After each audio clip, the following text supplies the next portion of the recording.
Ayşe. Gel gel.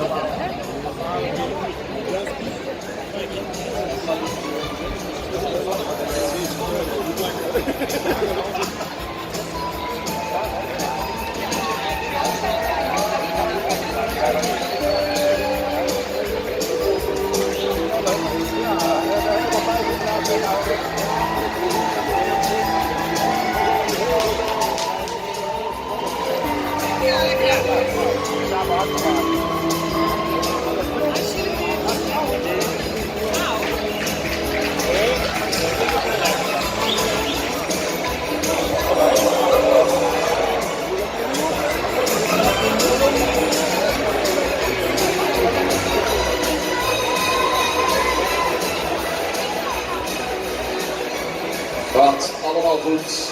Monsterweg naar de weekje steun, want er komt hier nog een keer.